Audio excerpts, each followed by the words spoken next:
Hi everyone, and welcome to my channel. My name is Marina, and I wanted to talk to you guys about how to get into vet school in Canada. So I recently got accepted to the Western College of Veterinary Medicine at the University of Saskatchewan, and I just found there wasn't a lot of information regarding people's personal experiences getting in and applying, so I really hope this helps you guys out.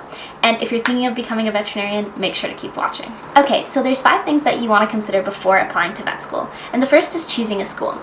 So there's only about 5 schools across Canada that actually offer the veterinary program, and those are the University of Calgary, the University of Saskatchewan, the University of Guelph, the University of Montreal, and the University of Prince Edward Island. And the likelihood of you being able to apply to more than one of those schools is really slim, just because they have really strict residency requirements. And what I mean by residency is the fact that you can only apply to a certain school based on your current location or your parents' current location.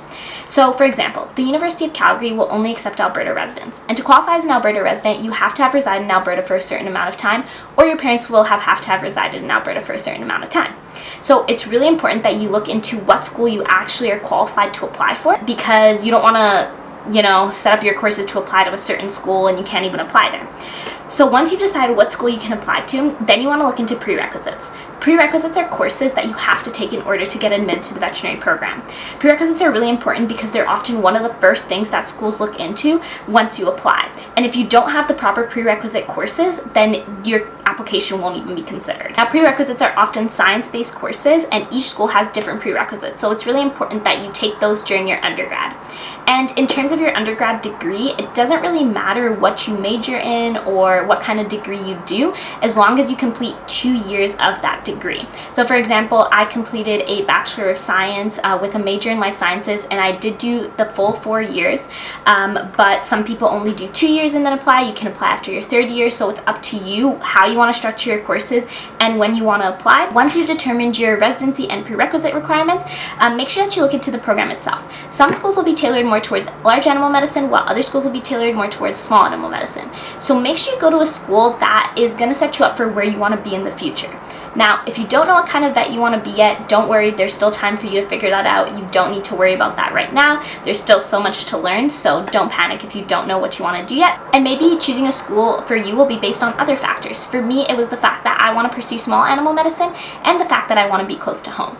So it's up to you what program you choose, but if you're not currently located in an area that offers the program that you want, don't be afraid to move provinces and obtain residency somewhere else, because you're going to be enrolled in the program that you choose for 4 years, so you want to make sure that you love it. And I will be posting a link of the application requirements for each of the schools in the description box below, so you get a better idea of where you want to go and the different requirements of the schools that you can apply to.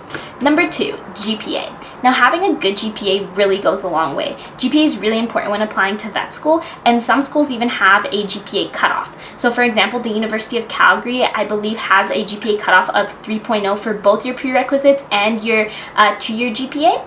But if you don't have a good GPA right now, don't panic, because there's still a lot of time for you to improve, and I will be posting a video on how to improve your GPA for vet school. But for now, just know that not all of the schools in Canada take your cumulative GPA. So for example, the University of Calgary will only take your last 2 years, whereas the University of Guelph only takes your most recent year. So it's really important to look into the school you're applying to and how they calculate their GPA. And a great way to know where you rank in terms of your GPA is to look at admission statistics. So most schools will post a list of the average accepted GPA and the average GPA that you needed in order to get an interview in previous years.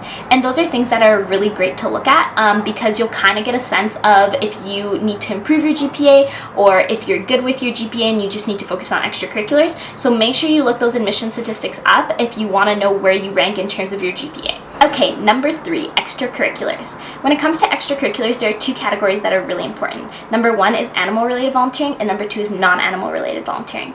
So let's start with animal-related volunteering. I would definitely recommend volunteering at a veterinary clinic, and that's because most schools will require you to have at least 1 veterinarian as a reference, but more than that, you'll kind of get a sense for what you like in the veterinary profession. So for me, I volunteered at a veterinary clinic where I did primary care, and I just realized that primary care was a little bit too slow for me. I like more fast-paced environments, and that was something that I only got a sense of because I was exposed to that environment. So make sure that you volunteer in different areas just so that you can get a feel for what you like. Another great way to get animal experience is just volunteering with clubs on campus. So for me, I volunteered with clubs that took us to the Humane Society where we got to cuddle cats and walk dogs. I volunteered with clubs that hosted fundraisers for animals, and all the proceeds would go to adoption agencies or the Humane Society. And those are just really simple and great ways to get involved. Another thing that you could consider doing is fostering animals. So there's a lot of adoption agencies out there that do need fosters, and it's a really great way to gain animal experience on the side. And another thing when it comes to animal experience is you want to diversify your application as much as you can. So you want to get involved with different areas of veterinary medicine, including small animal, large animal, aquatics, wildlife, just anything you can. You don't have to get involved with all of them. I, for example, only really had experience with small animals, but it really does help to have that extra experience, and it does give you something to talk about in your interview. And now moving on to non-animal related experience. So non-animal related experience is just as important as animal related experience because it shows that you're well-rounded and you like to get involved in the community around you. So you don't want to do things that just pertain to animals. You want to get involved in stuff that, you know, shows that you're committed to other things and you have other hobbies. So for example, one of the extracurriculars that I did was I volunteered at a sexual assault center where I was a crisis line volunteer. And this was a really great experience because it allowed me to volunteer from home while at the same time gain experience in other disciplines. So just make sure that you are getting involved with those kind of opportunities. And then another category of extracurriculars that I would say is pretty important is research. Now this can fall under animal related or non-animal related volunteering based on the research you're doing, but it really doesn't matter. I only had 2 months of clinical cardiac research when I applied, and it's just something that will really help to boost your application. It'll help to, you know, show again that you're a well-rounded person and you're getting involved with other things around you. And if you can get a publication, that does really help to enhance your application, as I mentioned before. And in order to get these opportunities, don't be afraid to reach out to people. That's something that I was definitely shy about in undergrad, was reaching out to professors, reaching out to different organizations, but all it takes is a quick email. That's how I got my clinic position. And just don't be afraid to put yourself out there because people are always looking for volunteers. They're always looking for students who want to help out. So don't be shy, make sure you put yourself out there, and that's how you'll really get those extracurricular opportunities. And that's my dog barking, as you can tell. Okay, and then number 4 is references. So each school is going to have different reference requirements that they ask you for. I applied to both the University of Calgary and the University of Saskatchewan, and the University of Calgary asked me for a personal reference, a professor reference, and a reference with someone I worked with or volunteered with. Whereas the University of Saskatchewan, they asked me for a veterinarian reference and someone that I volunteered or worked with in an animal kind of environment. So it's really important that you look into the reference requirements for the school that you're applying to, and you start thinking about them ahead of time, because you actually want to use someone as your reference who knows you pretty well. Don't just use someone who's in a really high position to write your reference because they won't be able to speak to your personality as well as someone who actually knows you. For example, don't use a professor who you've barely spoken with as your reference just because they're a professor. Use someone who you've actually engaged with on a daily basis and who can actually speak to your personality. Okay, and number 5 is planning ahead. So you want to make sure you're doing your research well ahead of time. You want to know what year you're going to apply in during undergrad because you want to make sure that you're spreading out your prerequisites. You don't want to kind of cram them all into one year because that'll probably lower your GPA. Another thing that you want to do is you want to start your application well ahead of time. I would say at least 3 weeks to a month, and that's because the application itself does take a long time to complete. You have to gather your references.